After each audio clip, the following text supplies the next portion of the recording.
Hello everyone and welcome to your horoscope for the week of October the 17th, 2022.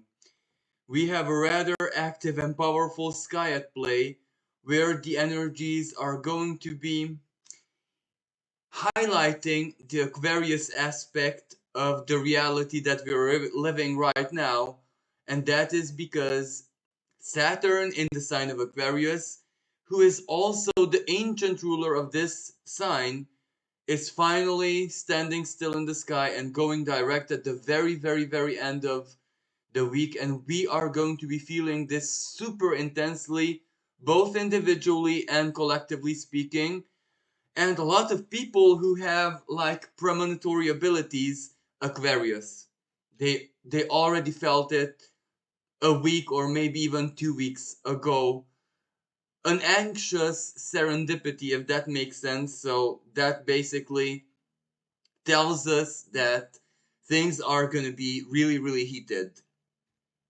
Now, before we get onto Saturn, because ultimately Saturn is going to be one of the highlights of this week, and his movement, so this change of movements, is going to be determining the opening of perhaps the deconstructive nuance of the cycle.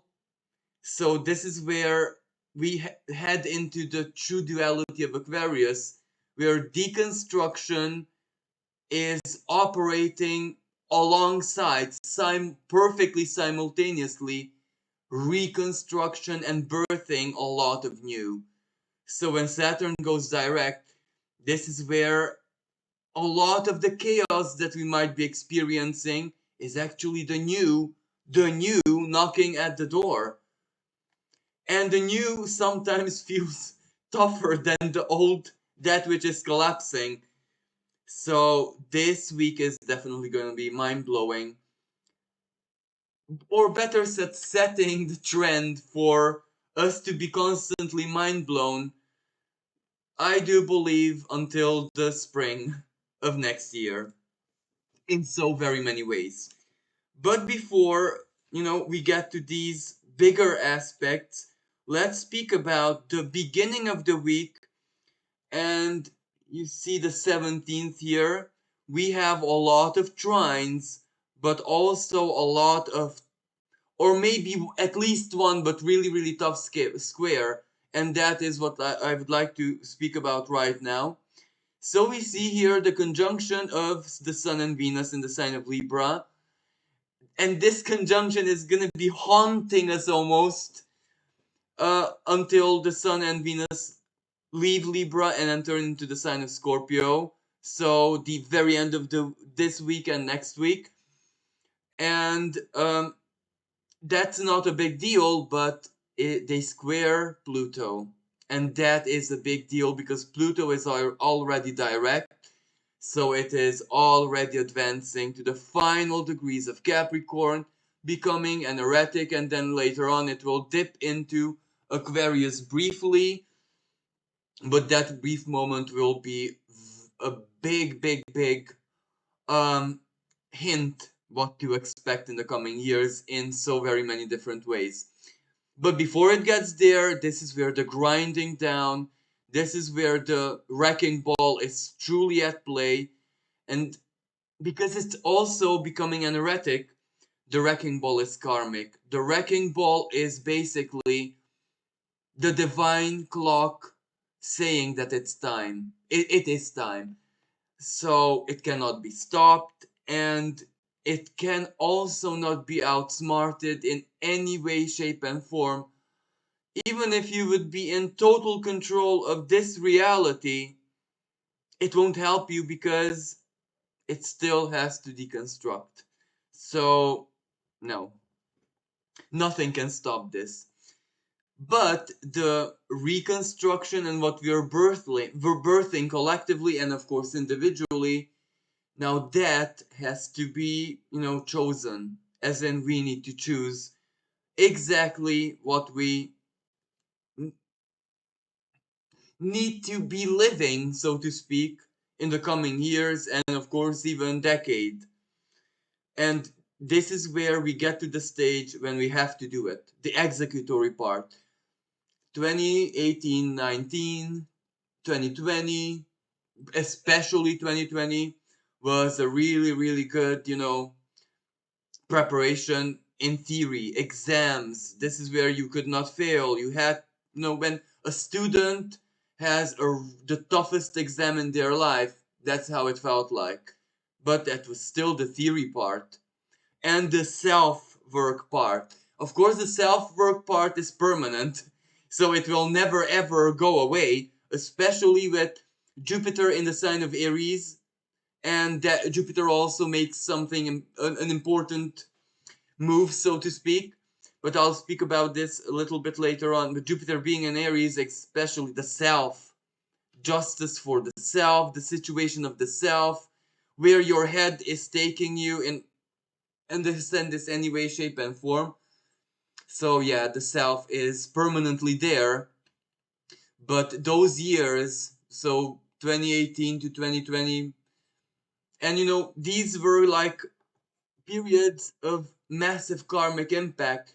So for a lot of people, for example, me included, this extended way before the years I mentioned, way before the aspects astrologically became exact. So for some people, it started even before it wasn't even logical to start. Anyway, but this is where we get to the practice phase, and we do need to put into practice everything, the plans, the decisions, that which must change in our lives, that which we must acquire in our lives. And of course, this doesn't translate just materially. Materially is very important right now for everyone, that because of the North Node and Uranus and Taurus. And because of the upcoming eclipses, we're going to be seeing this so very intensely on the world stage. But at the same time, it can be psychological, energetic. This is where, when we need something, if it's an emotional energy, that's also need, so we need to have it. And this is how basically karma works, individually speaking. But collectively, it is going to be heavy, it is going to be extremely confusing, and we just have to live and see. But as I said, this week we are getting the, taste of it, because this Sun and Venus conjunction squares Pluto. So this is where, the heart, Venus being in her home sign of Libra, and the Sun, it's perfectly, aligned with our conscious, with our, with the light of our consciousness. We know what we feel. We know everything that we need to know, because Mercury is also here. So the heart, but the mind is also there. And as Mercury moves forward, of course, it will hold the same square with Pluto. So the square with Pluto can translate onto more than one thing, but I would like to focus on the hard compromises, decisions, and where we truly are needed to display power, to display dominance, to embody the Plutonian side of our beings, which is not beautiful, which is not easy, but sometimes in life we need to do it.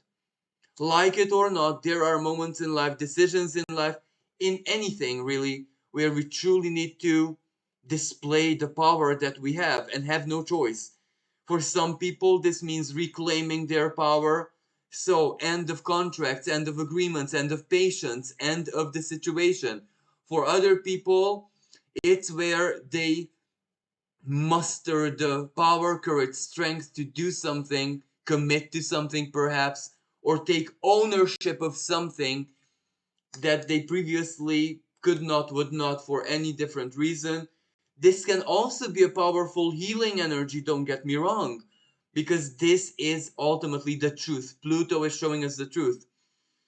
But the healing can take so very many shapes and form. For example, this aspect is a perfect combination for infidelity, threesome, but which turns into something more because it highlights the truth. Even the pleasure, the adventure, the unusual circumstance pulls out a truth, and that truth has power. So we can expect events like this playing out right now. And this is where Mars also is holding, a trine to the Sun and Venus. And Mars puts a lot of power to this, a lot of intensity. The mind, this is where sometimes the force of attraction is not necessarily what we think, it's just the mind.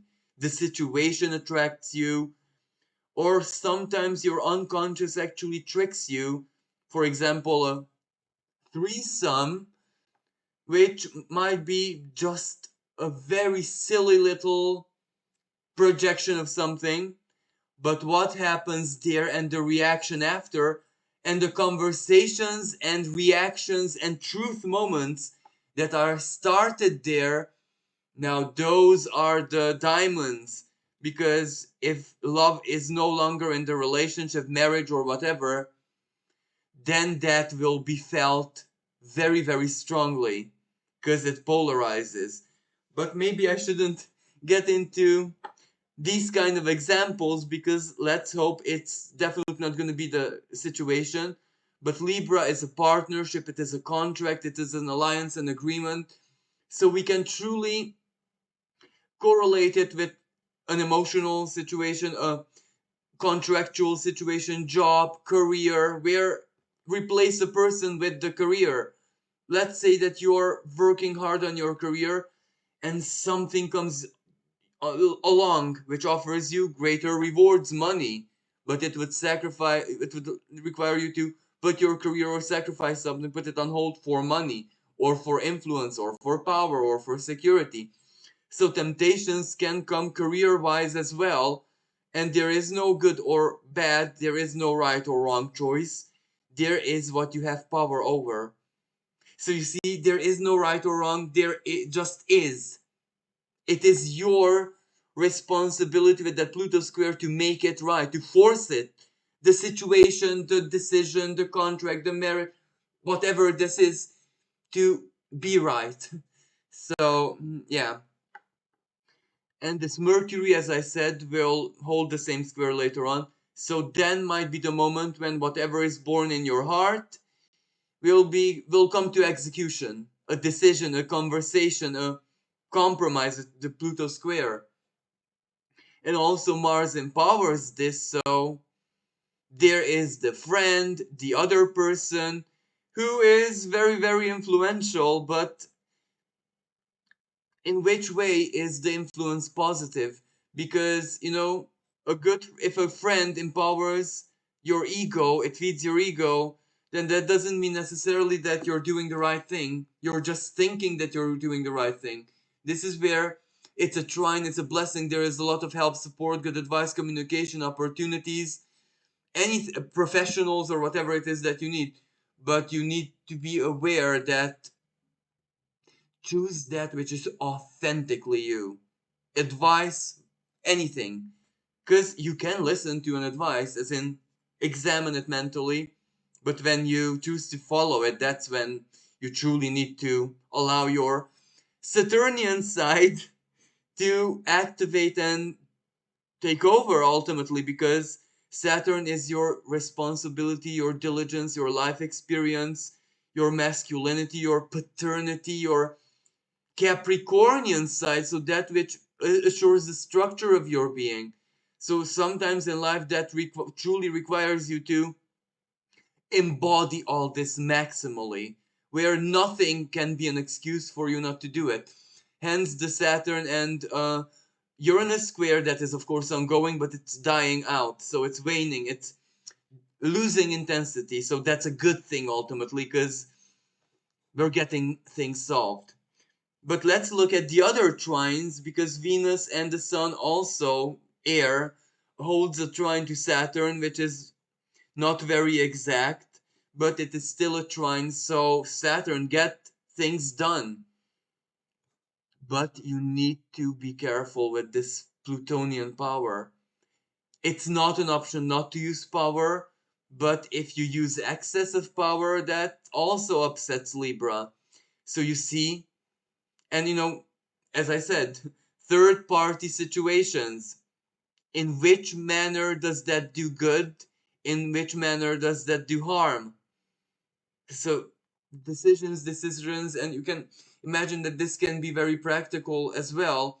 And the practical side is that this energy squared, and it's still squaring Black Moon Lilith in Cancer. And I stopped the chart here because on this day, on the 17th, it's conjunct the moon. So the moon is also part of this energy. Sun, moon, Venus with Lilith. So very, almost like pieces of puzzle perfectly together, but in a darker sense, because this energy triggers fights between partners, jealousies, the dark side of the maternity and the feminine energies, especially with the moon along as well.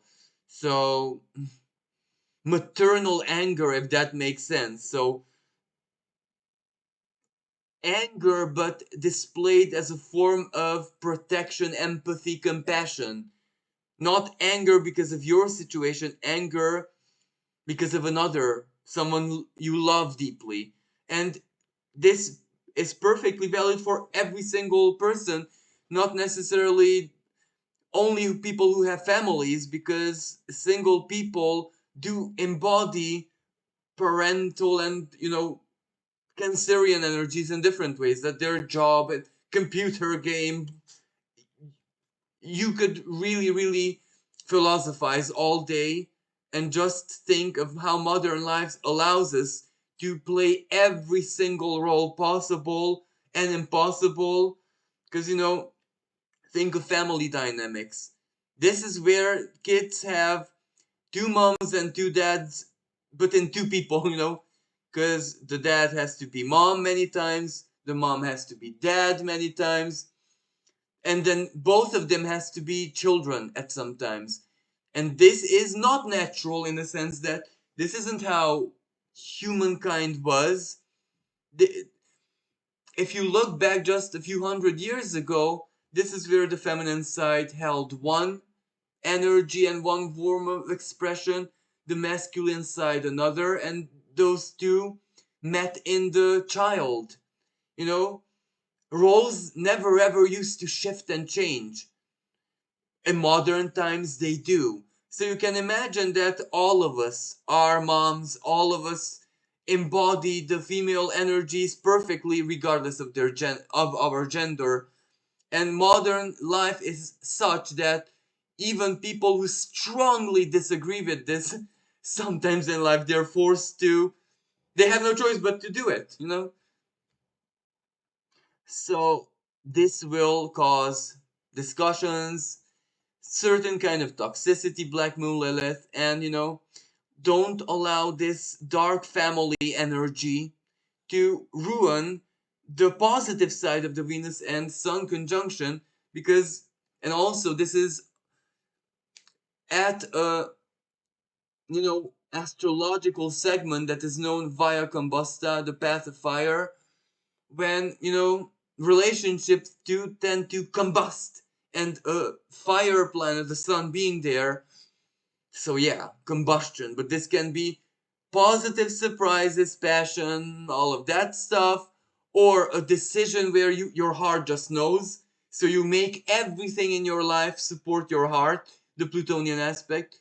But this can also be where, it's spoiled by the toxicity, jealousy, something. Something ruins your empowerment and don't allow it. But the good side of this energy is exact. It makes us think how many roles we have in our lives and how much responsibility we have. Because we're spiritual parents to so many many souls and people, and we have no idea. Absolutely. Sometimes spiritually, the children are the parents and the parents are the children. Soul wise, for example, how many roles do we play? So let's move on and see as this progresses. And yes, again, Venus squaring Black Moon Lilith can also represent female jealousy, females being jealous on one another. So there are gonna be fights, especially because of the Sun and Mars trine. Because you say it, you take action. Sometimes not slapping, because Gemini's hands and Mars, when an aggressive position, fist fight, slapping, or cat fight, or hair pulling. There are gonna be stuff like that this week. I can almost bet. And the Sun and Saturn trine. Yes, it's a blessing, it's a trine, but it can also mean that you finally get what you deserve. So a person who causes problems every single time, every single day, well, there will come a moment, the time, when someone will not be tolerant of that and they'll get it verbally or in any other ways or gesture or whatever, I don't know, but there gonna be conflict in the air. That's for sure. And then speaking about conflicts, Jupiter. Oh, let's move a bit.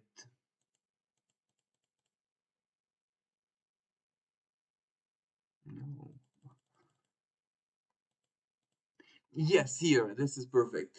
So Jupiter is at 0 degrees of Aries, activating the world axis. Just Jupiter is justice.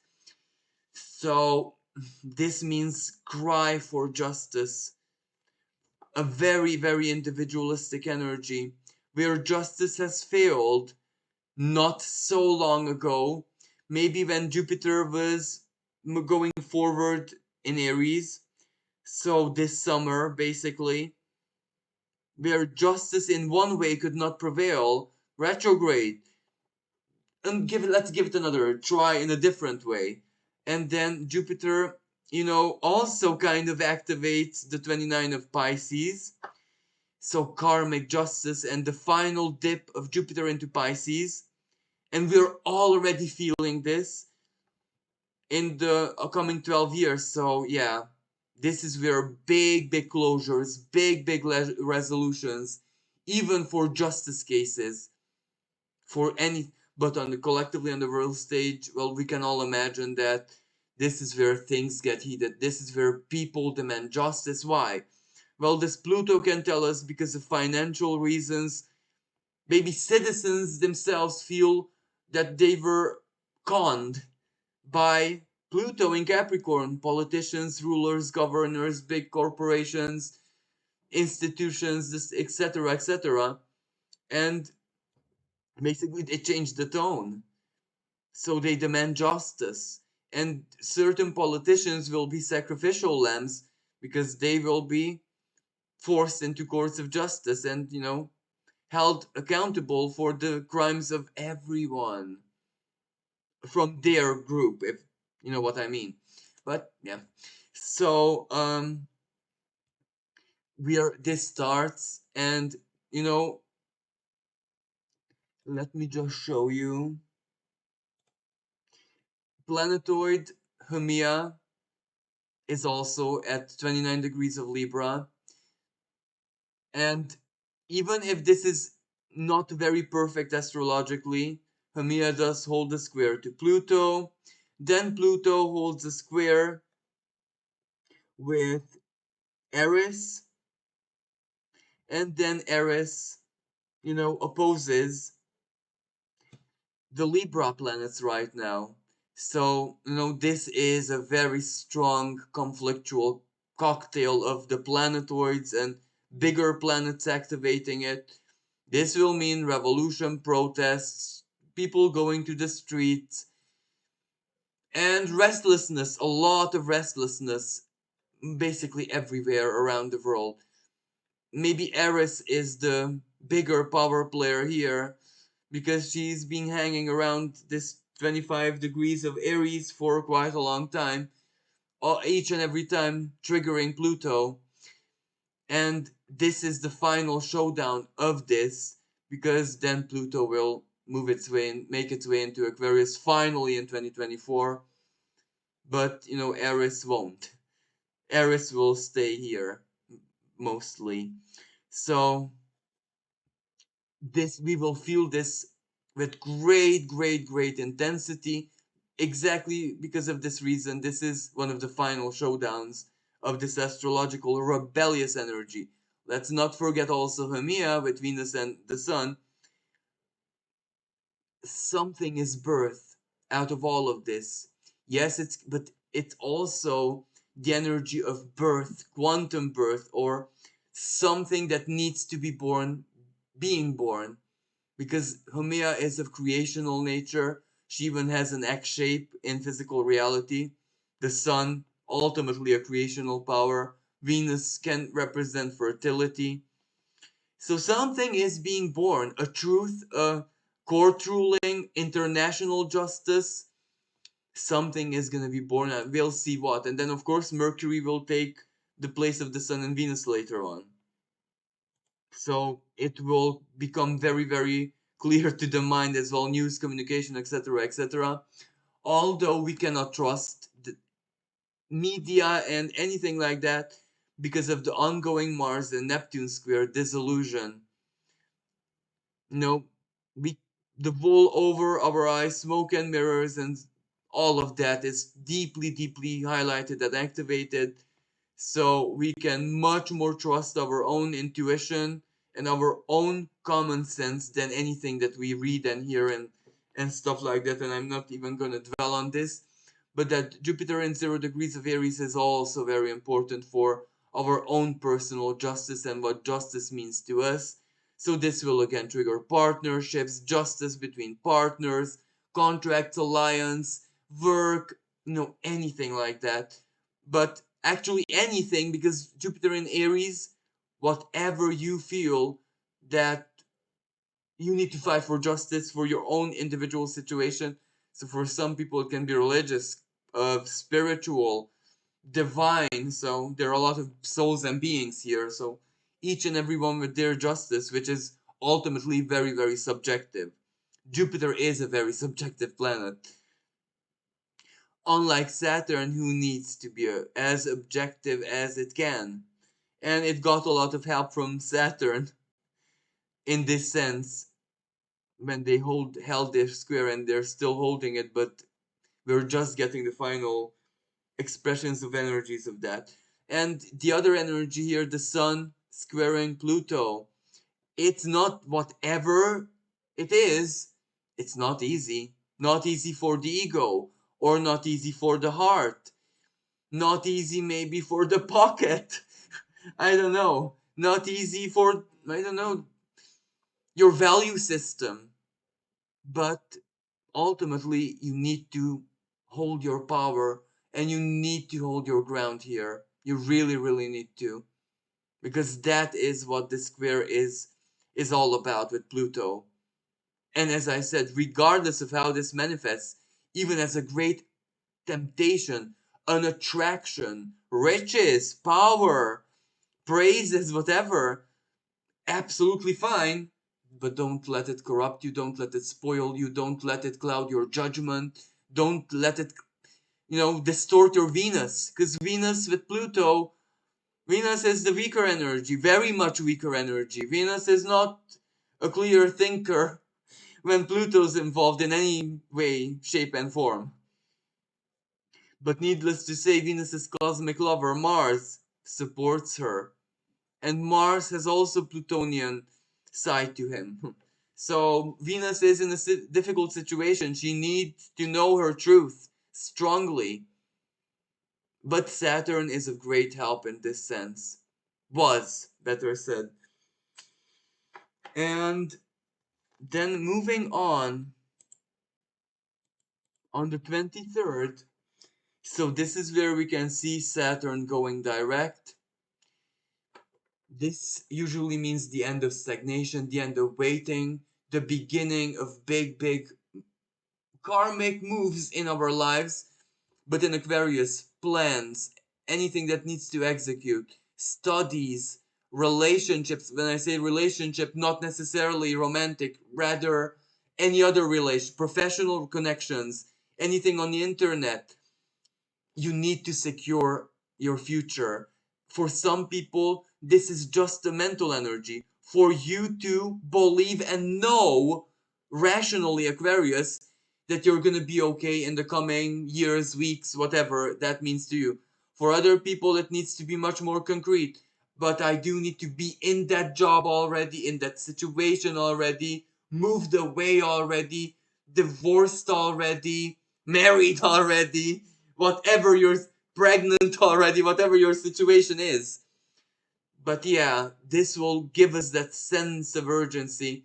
But we need it because, yeah, Saturn will start moving forward and then dip into Pisces. So this is when, now or never. And ultimately, we must not forget that Aquarius is our hopes and dreams and the future, and that means collectively as well. So we need to solve a lot of problems and make a lot of determined moves collectively as well. And Saturn is a planet of accomplishment, realization. So the communities finally will be born and hold together everything that was an experiment, social experiment, quantum experiment, our own mental tactics until now finally has to manifest, come together, realize we need to have something in our lives already. And this is one of those weeks when the work begins. So not this week, but the work begins. But the work is very, very hardened by the Mars and Neptune square because that can be very procrastinative or your weird own timing. Not Saturn's timing, but however you can manage your wishy-washiness, or however you can manage your daydreams, your hopes, your aspirations clouding you. Would you be an artist? That's when it's good. Then you that milk this energy because it's wonderful for you. But for those who need very strong precision and practicality, is bad, is not a very, very good energy. Although intuitively, where it defies the mind, it can actually be very useful. But, it is you who need to kind of see how your situation. And then the other key movement, Venus finally leaving Libra and entering into Scorpio, a sign where she is, debilitated. She is not able to bring forward her highest qualities. In the sign of Scorpio, Venus is very sensual, very a little tiny bit animalistic. This is where feelings can also be very, not so very clean. The scorpionic ones, jealousy, envy,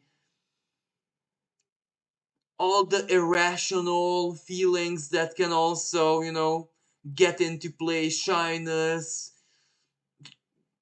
things that traumas left on us, insecurities. But the opposite of this is when you're very toxically secure. That's why. But anyway, it's not really a big deal because Venus will be trine by Neptune later on, and the South Node, so a lot of releasing, a lot of purging. If the toxicity comes to the surface, onto the heart, it's because we need to be aware of it to release it. So the South Node here is really, really good because it might re-trigger a lot of, but not now. This is next week's horoscope, really. So right now she just dips into it.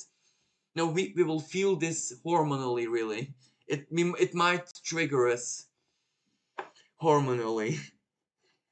Because Scorpio is also highly sexual and sensual energy. And it is the astrological energy, astrological representation of sexuality, the lower kind especially.